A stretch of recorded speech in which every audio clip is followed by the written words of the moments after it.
thought you were a great mayor. Still think you are, but your judgment and fiancés is even stronger. But all of you, and good friend Bobby Brady. I see so many friends out. Al Sharpton. Al, how are you, pal? It's great to see you. And I'm going to get in trouble here because I'm going to recognize my congresswoman from the state of Delaware, Lisa Blunt, Rochester, and her sister who used to run my office. Stand up. Folks, good afternoon. There's a serious subject I'd like to talk about today. I'm here in Philadelphia, the National Constitution Center, the city and the place where the story of we the people began. It's a story that's neither simple nor straightforward. That's because the story is the sum of our parts, and all those parts are fundamentally human. Being human is to be imperfect, driven by appetite and ambition, as much as by goodness and grace. But some things in America should be simple and straightforward. Perhaps the most important of those things, the most fundamental of those things, is the right to vote. The right to vote freely.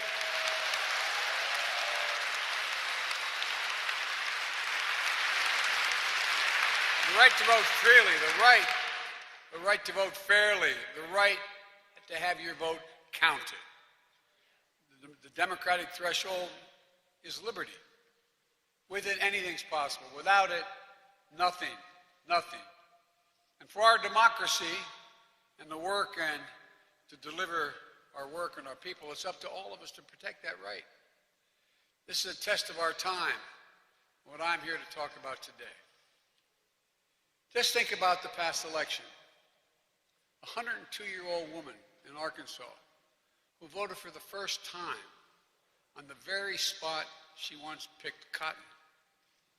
A 94-year-old woman in Michigan who voted early and in person in her 72nd consecutive election. You know what she said? She said this election was, quote, the most important vote that we ever had. The daughter who voted in memory of her dad, who died of COVID-19, so others wouldn't have the experience of pain and darkness and loss that she was going through. The patients out there, and the parents. The parents who voted for school their children will learn in. Sons and daughters voted for the planet they're going to live on. Young people, just turning 18, and everyone who for the first time in their lives thought they could truly make a difference. America, and Americans of every background voted.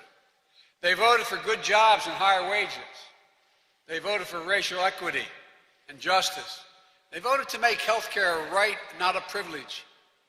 And the reason that Americans went to vote and the lengths they went to vote, to be able to vote this past election, were absolutely extraordinary. In fact, the fact that so many election officials across the country made it easier and safer for them to be able to vote in the middle of a pandemic is remarkable. As a result, in 2020, more people voted in America than ever in the history of America in the middle of a once-in-a-century pandemic.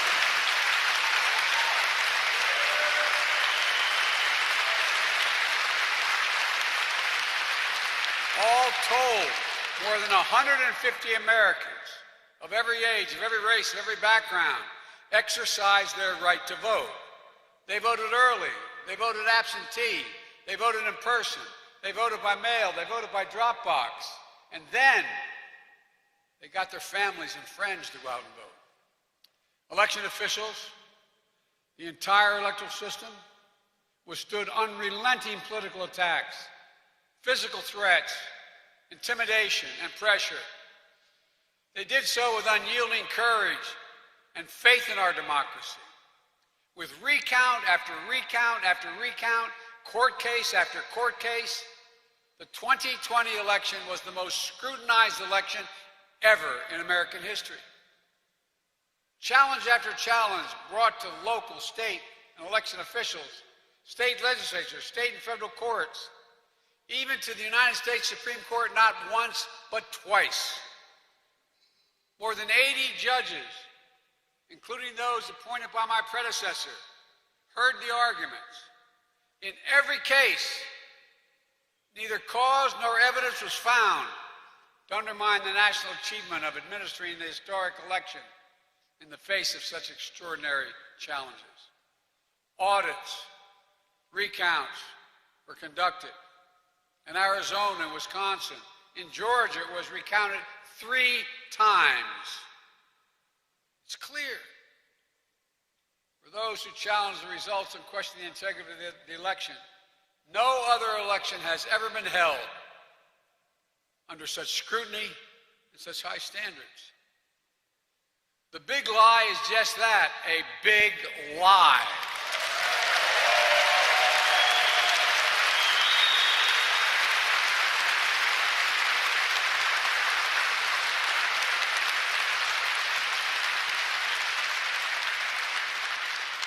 The 2020 election, it's not hyperbole, suggests the most examined and the fullest expression of the will of the people in the history of this nation. This should be celebrated. An example of America at its best. But instead, we continue to see an example of human nature at its worst, something darker and more sinister. In America, if you lose, you accept the results. You follow the Constitution. You try again.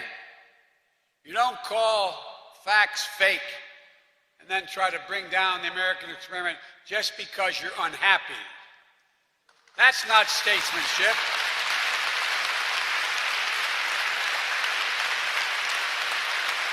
That's not statesmanship.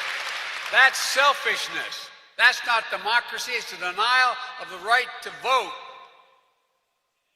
It suppresses. It subjugates. The denial of full and free and fair elections is the most un-American thing that any of us can imagine. The most undemocratic, the most unpatriotic, yet sadly, not unprecedented. From denying enslaved people full citizenship until the 13th, 14th, and 15th Amendments after the Civil War, to denying women the right to vote until the 19th Amendment 100 years ago, to poll taxes and literacy tests and the Ku Klux Klan campaigns of violence and terror that lasted into the 50s and 60s, to the Supreme Court decision in 2013, and then again just 2 weeks ago, a decision that weakened the landmark Voting Rights Act, to the willful attacks, election attacks in 2020, and then to a whole other level of threat, the violence and the deadly insurrection on the Capitol on January 6th. I just got back from Europe, speaking to the G7 and the NATO. They wonder, not a joke, they wonder, Gov, they ask me, is it going to be okay? The citadel of democracy in the world, is it going to be okay? Time and again, we've weathered threats to the right to vote and free and fair elections. And each time we found a way to overcome. And that's what we must do today. Vice President Harris and I have spent our careers doing this work. And I've asked her to lead, to bring people together to protect the right to vote in our democracy. And it starts with continuing the fight to pass H.R. 1, the For the People Act.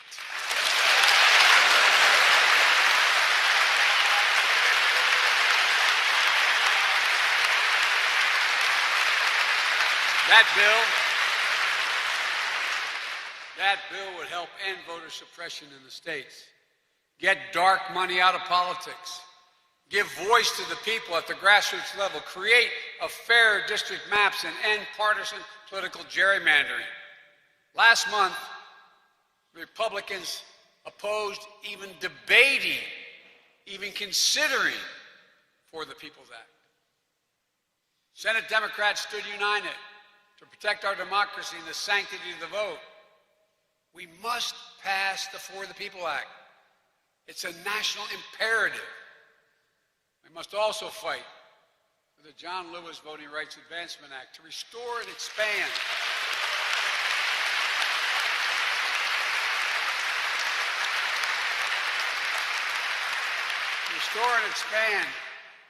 voting protections and prevent voter suppression. All the congresswomen and men here, there's a bunch of you. You knew John, many of you. Just weeks ago, the Supreme Court yet again weakened the Voting Rights Act and upheld what Justice Kagan called, quote, a significant race-based disparity in voting opportunities. The court's decision, as harmful as it is, does not limit the Congress's ability to repair the damage done. That's the important point. It puts the burden back on Congress to restore the Voting Rights Act to its intended strength. As soon as Congress passes the For the People Act and the John Lewis Voting Rights Advancement Act, I will sign it and let the whole world see it. That will be an important moment. And the world is wondering,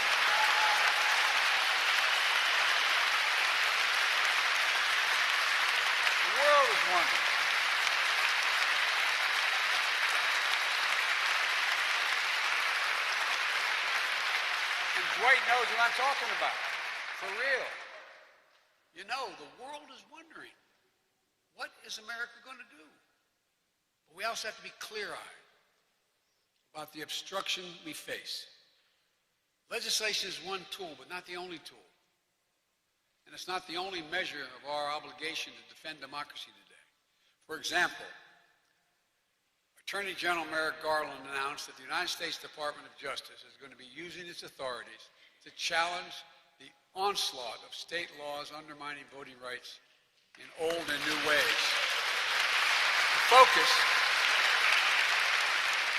will be on dismantling racially discriminatory laws, like the recent challenge to Georgia's vicious anti-voting law. The Department of Justice will do so with a voting rights division that my request is doubling its size and enforcement staff. Civil rights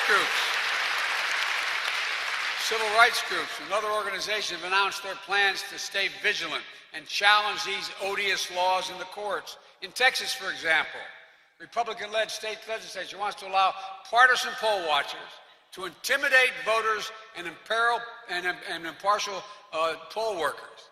They want voters to dive further and be able to be in a position where they wonder who's watching them and intimidating them, to wait longer to vote, to drive a long way to get to vote. They want to make it so hard and inconvenient that they hope people don't vote at all. That's what this is about. This year alone, 17 states have enacted, not just proposed, but enacted, 28 new laws to make it harder for Americans to vote. Not to mention, and catch this, nearly 400 additional bills Republican members of the state legislatures are trying to pass. The 21st century Jim Crow assault is real. It's unrelenting. And we're going to challenge it vigorously.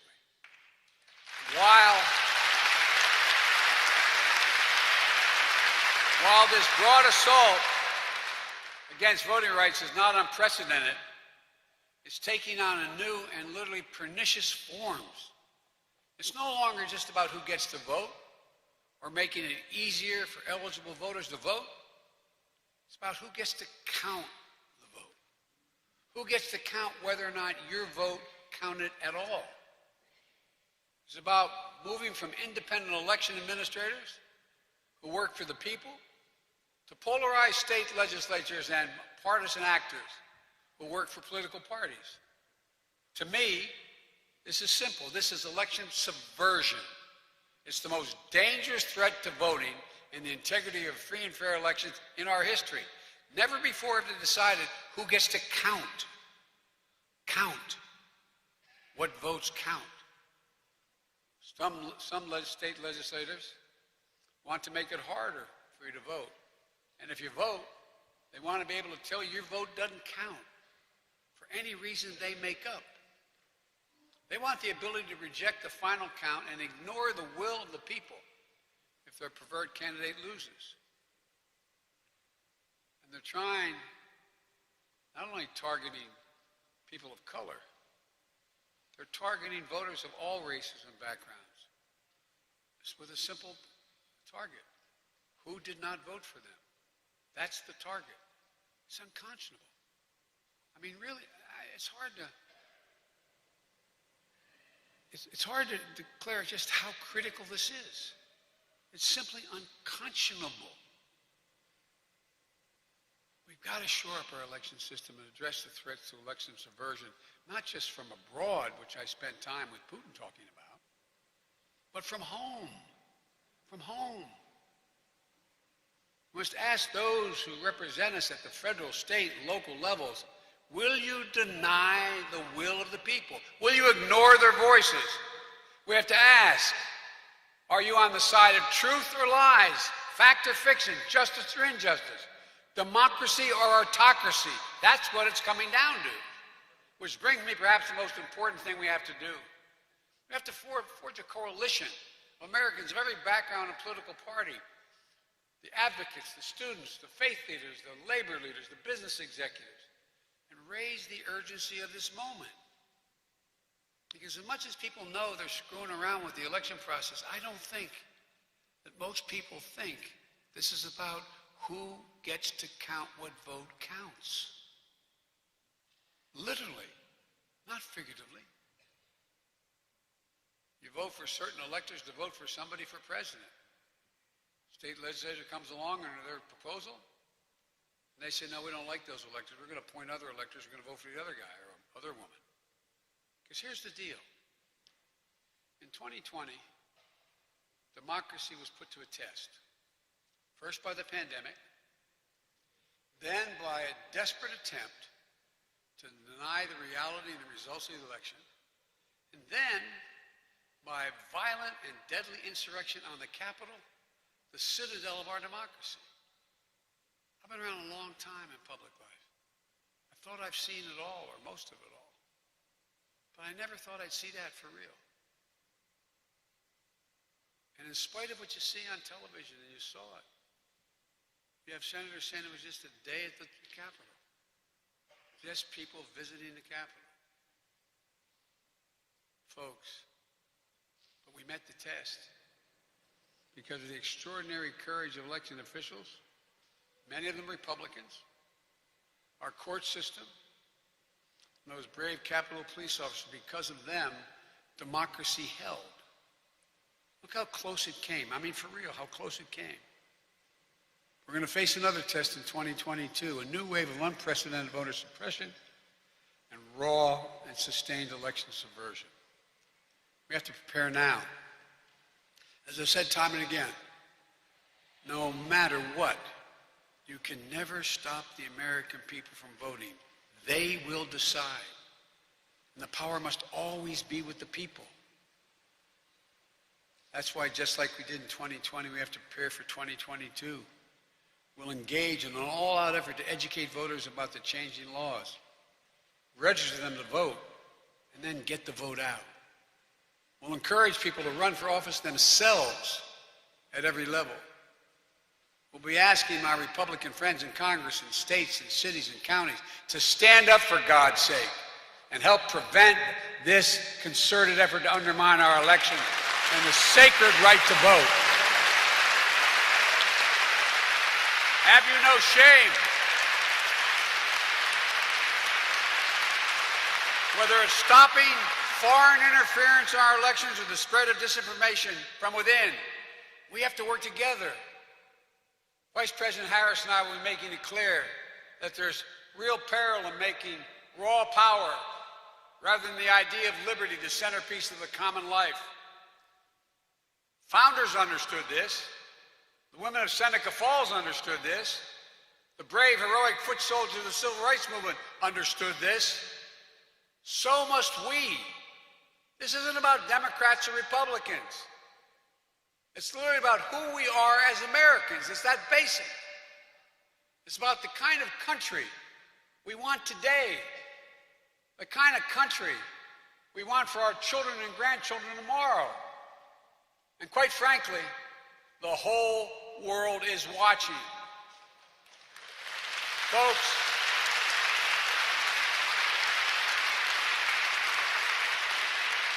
I'm not being sentimental. I'm not preaching to you. I'm just giving it to you straight, as I promised I would always do. Lay things out on the line and honor your trust with trust. So hear me clearly. There's an unfolding assault taking place in America today, an attempt to suppress and subvert the right to vote and fair and free elections. An assault on democracy, an assault on liberty, an assault on who we are as Americans. For make no mistake, bullies and merchants of fear, peddlers of lies, are threatening the very foundation of our country. It gives me no pleasure to say this. I never thought in my entire career I'd ever have to say it. But I swore an oath to you, to God, to preserve, protect, and defend the Constitution. And that's an oath that forms a sacred trust to defend America against all threats, both foreign and domestic.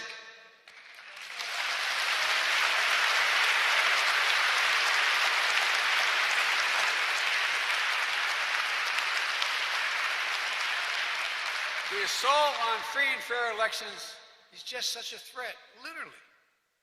I've said it before. We're facing the most significant test of our democracy since the Civil War. That's not hyperbole.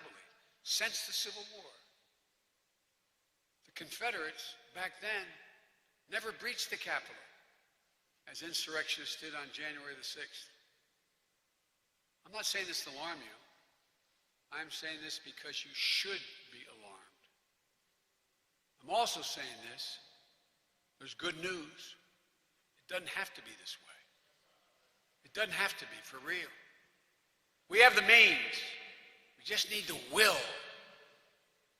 The will to save and strengthen our democracy. We did in the 2020. The battle for the soul of America, in that battle, the people voted. Democracy prevailed. Our Constitution held. We have to do it again. My fellow Americans, it requires fair-mindedness, devotion to justice. Corny as it sounds, love a country. Requires us to unite in common purpose and declares, here and now, we the people will never give up. We will not give in. We will overcome. We will do it together. From guaranteeing the right to vote, ensuring every vote is counted, has always been the most patriotic thing we can do. Just remember, our late friend John Lewis said, freedom is not a state, it's an act. Freedom is not a state, it's an act. And we must act and we will act. For our cause is just, our vision is clear, and our hearts are full. For we the people, for our democracy, for America itself, we must act. God bless you all, and may God protect our troops and all those who stand to watch over our democracy. But act. We've got to act.